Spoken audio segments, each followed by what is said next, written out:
me ask you something. What do you do when the whole world bets against you? Not like your friends doubt you. Not like your parents said pick a safer career. I mean the actual system.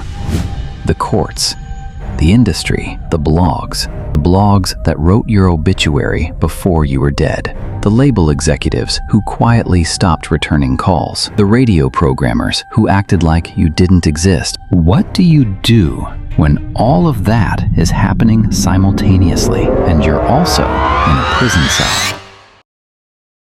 Most people fold, and honestly, nobody would blame them for it, because what we're describing isn't a bad week. It's not a rough patch. It's years of continuous pressure, designed, whether intentionally or not, to make one young man from Baton Rouge, Louisiana, disappear.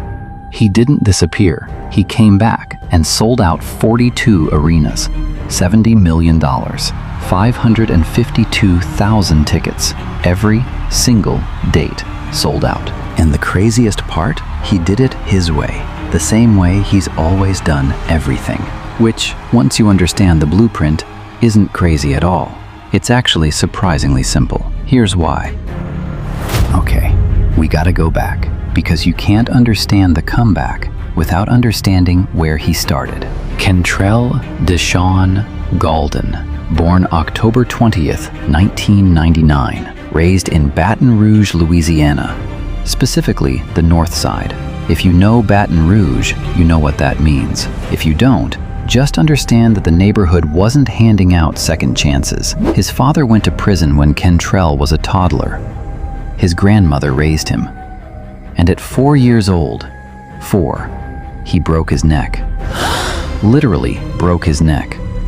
Had to wear a halo brace around his head for months. You can still see the scars on his forehead today. By 14, he was already deep in the streets. By 15, he was recording music seriously, not as a hobby, as a survival plan. By 16, he dropped his first major mixtape, 38 Baby. No features from established names, no major label budget, just raw hunger and a voice that sounded like it had already lived 3 lifetimes. People felt it immediately. Not because it was polished, because it was true. Every lyric sounded like it came from somewhere real. And in a genre where authenticity is the currency, YoungBoy was sitting on a gold mine from day one. But here's where the story gets complicated. And this is the part that separates YoungBoy's journey from every other rapper makes it big story you've heard before. Most artists, when they start gaining traction, get to enjoy the momentum. They get to ride the wave. They do the press runs, the features, the radio interviews, the slow, satisfying climb. YoungBoy never got that luxury. By 17, he had already survived a shooting that killed 2 people around him. By 18, he was in jail. By 19, he was out and moving faster than ever. But the legal situations kept piling up. Court dates, ankle monitors, restricted travel, federal surveillance. And here's what the industry expected to happen. They expected him to slow down, to get distracted, to lose momentum, maybe go the route of a dozen other promising rappers who got caught up in the system and never found their way back to the music. Instead, he dropped AI YoungBoy, then 38 Baby 2, then Top, which debuted at #1 on the Billboard 200.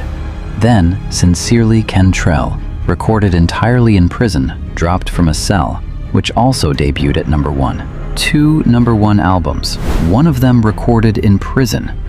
You know how many artists with full freedom, full studio access, full label support can't manage a #1 album?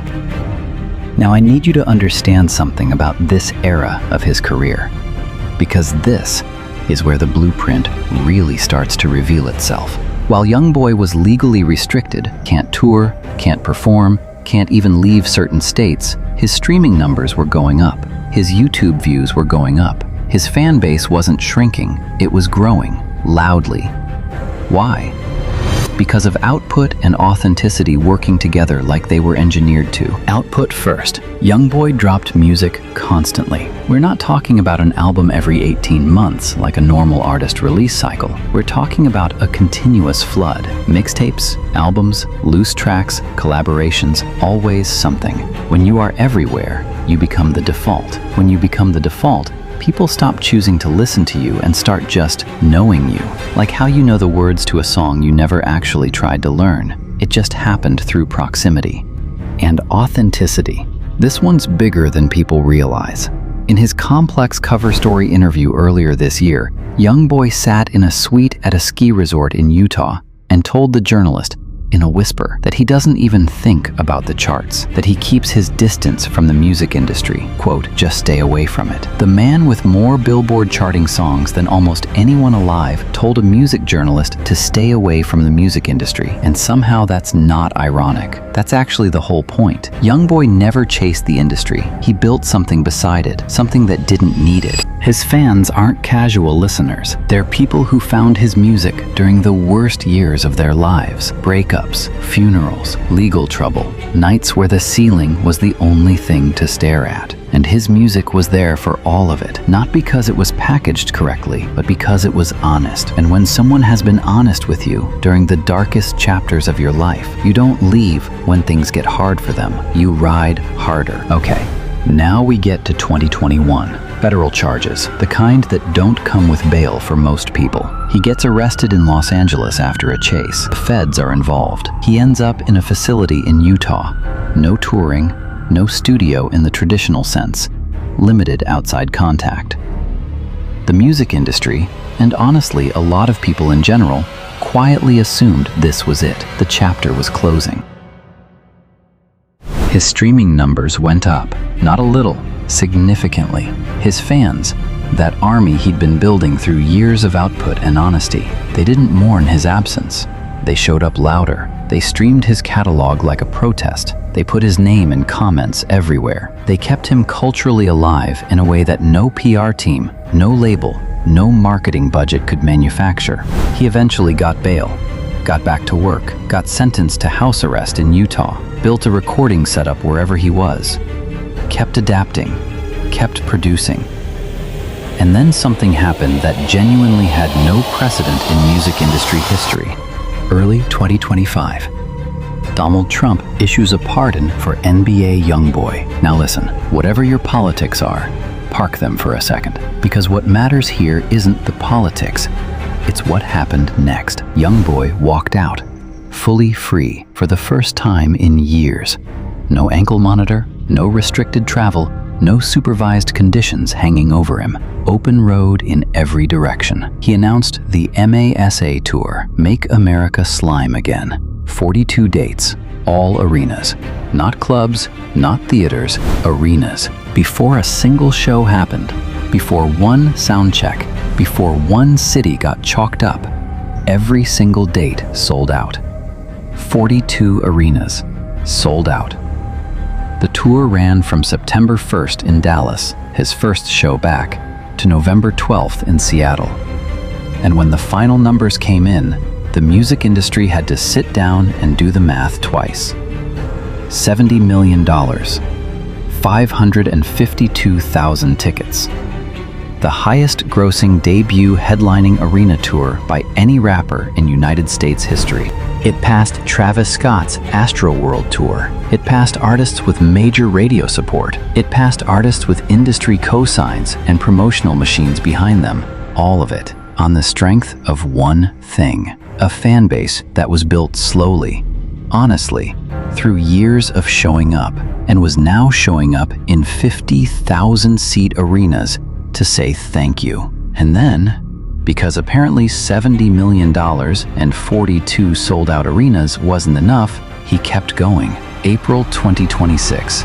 American YoungBoy hits 1,000 movie theaters nationwide. A documentary about the MASA Tour, and fans turned the screenings into concerts, standing up, singing every word, performing like they were in the arena. The energy inside those theaters was identical to the arenas, because it was the same people, the same army. So here's what I need you to take from this. YoungBoy himself once said in a 2018 Billboard interview, "You can get to know me through my music. You probably can overcome what you're gonna do from listening to my music." He wasn't talking about entertainment. He was talking about a blueprint. 3 things: output, authenticity, loyalty. Stack them. Don't stop. Don't compromise. Don't wait for the industry or anyone to open a door. YoungBoy didn't go from a broken neck at 4 years old to a cell in Utah to $70 million and sold-out arenas because the universe decided to be kind to him. He got there because he never once stopped being exactly who he was, no matter how loud the noise got, no matter who wrote him off, no matter what system tried to contain him. He once said, "Without loyalty, you won't accomplish anything."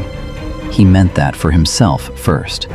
And now, 552,000 people who showed up to those arenas, and millions more who streamed from their bedrooms, already know the payoff of what loyalty looks like when you've earned it for real. The question isn't whether the blueprint works. The question is whether you're willing to build long enough to see it pay off. YoungBoy was. Your turn.